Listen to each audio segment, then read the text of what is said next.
Okay, here's the answer key for your practice exam number 2. Okay, so I'm not going to talk too much through this, so this should be pretty quick, maybe about 5 minutes or 5 to 7 minutes. Okay, so I'm just going to allow you to pause the video without me saying too much here. Okay, so number 1 and 2 dealt with finding a probability using the normal curve.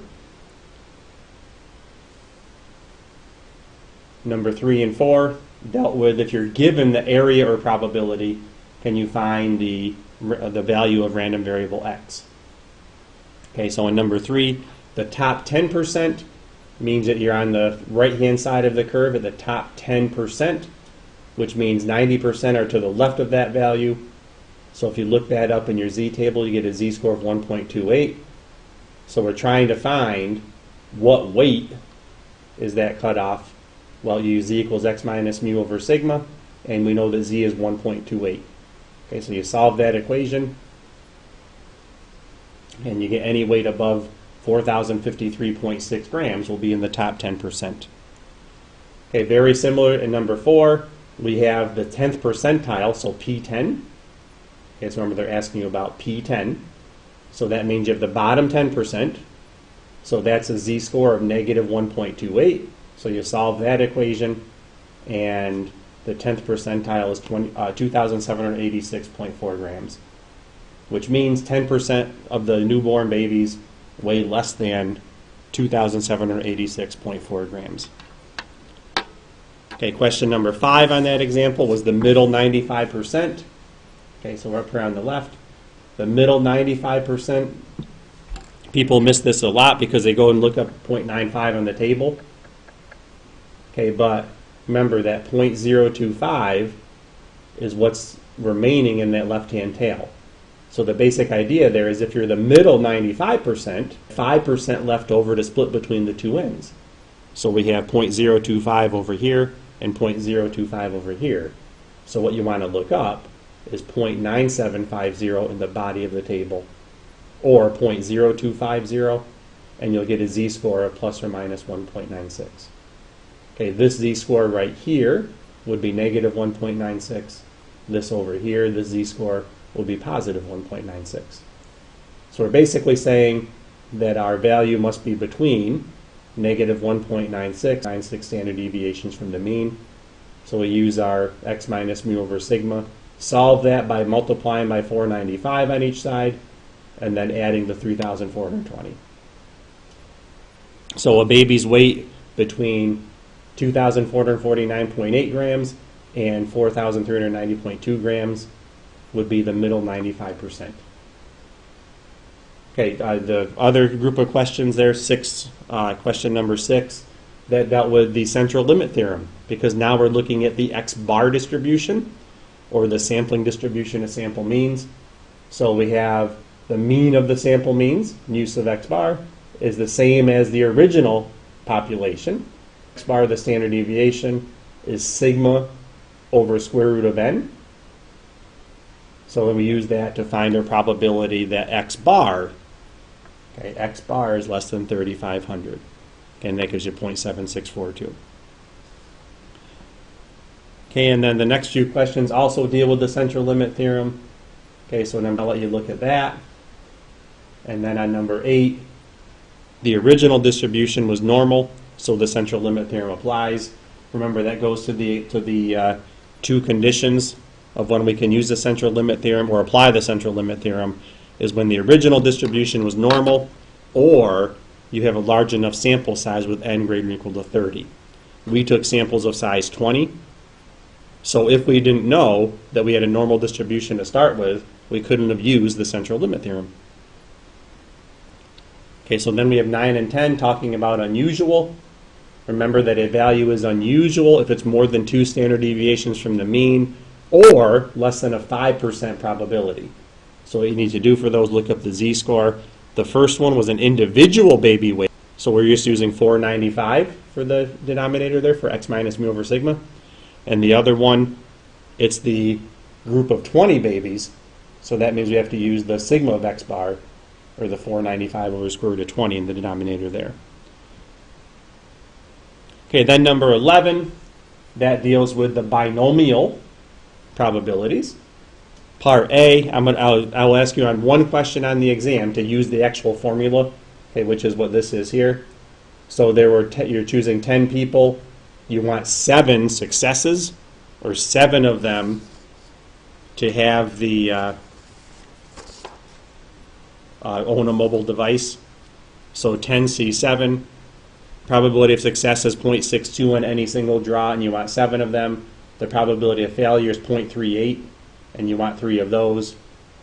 On the calculator, remember the binomial PDF finds exactly a certain number. So here we had exactly 7. So out of 10 people you choose, the probability of success is 0.62, and then you want exactly 7. So that's why we're using the binomial PDF. Okay, and then remember the binomial CDF, that finds from 0 up through and including the number that we put in right here in the last part of the parentheses. So in number 11, part B, it asks us to find the probability that at least half of them own a mobile device. So there were 10 people we're choosing, but at least half of them own a mobile device. Well, 5 is exactly half. At least half will be 5 or 6 or 7, 8, 9, or 10. So if you just did binomial CDF, that would find the probability that 0 to 4, from either exactly 0, 1, 2, 3, or 4, owned a mobile device. Well, we want the complement of that, so that's why we do the 1 minus the binomial CDF. Okay, so you can go through and look at the rest of the examples for those. And I'm going to move on to the next questions. Number 12.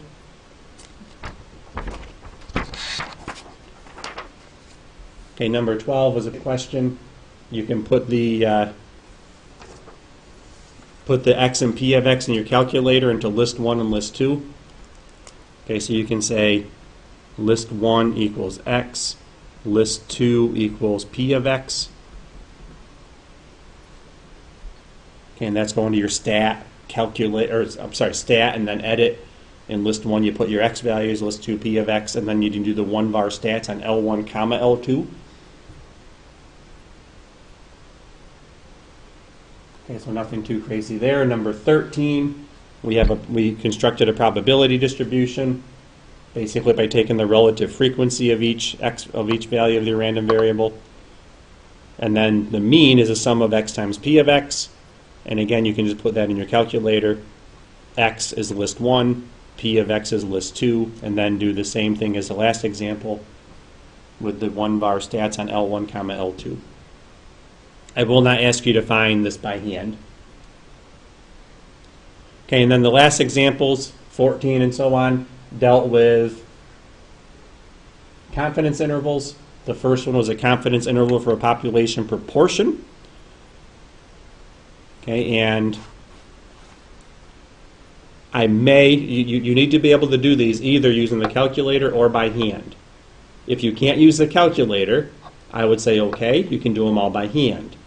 But I may ask you one time to do one confidence interval by hand, which means you use the formula right here, and you have to know how to plug and chug the number. Okay, so you can always do it by hand. On most of them, I will let you use the calculator. I'm not going to go through the calculator steps because that was in previous lessons. This is just giving you the answers for some practice. Okay, so 14 was a confidence interval for P. Number 15 was a confidence interval for mu, okay, which dealt with the number of credit hours. Now this one was a little bit different because I gave you the number of credits a sample of 16 students are taking. So to find that sample mean, you can add all the numbers up and divide by 16, or go to list 1 in your calculator, put those values in list 1, and then do stat calculate 1 var stats on list 1. Now make sure you clear out your list from list 2, okay, and just use list 1. So we have a sample standard deviation of 1.8246. Now your calculator will also give you a population standard deviation, but you need to remember that when you put those values in the list, the calculator does not know if you had a sample or a population. So that means we need to outsmart the calculator and recognize that sigma of x bar doesn't make sense for this one because we know that there was 16, a sample of size 16 GPAs, I'm not GPAs, credit hours that we took. Okay, so we're using S, and the big thing here, which is a lot of points on the test, because we have S, we're using the t distribution, not the z. So we know the sample standard deviations, we're using t instead of z. Okay, so when you look up with 15 degrees of freedom, there's 5% left in the two tails, so that's a t value of 2.1. So make sure you can find that on your tables. Okay, and then we can finish off the confidence interval. And then part B, does it appear students are now taking less than 16 credits? Well, the whole point of confidence intervals is we're 95% confident that all students have an average that falls between 13.9 and 15.85 credit hours. Well, 16 is above that. So that means it appears that all students, the mean for all is less than 16 because 16 is above the upper limit on our confidence interval that we just constructed. Okay, so yes, it does appear that students are taking less than 16 credit hours now. Okay, and that dealt with finding the minimum sample size, and this is a question that a lot of students will probably have a hard time with on an exam. I will not give you this formula, but it comes from the margin of error. Okay, so it comes from up here, the margin of error being z of c times square root of p hat q hat over n. Okay, so you solve that for n, which again was in another video, and then you can do part B using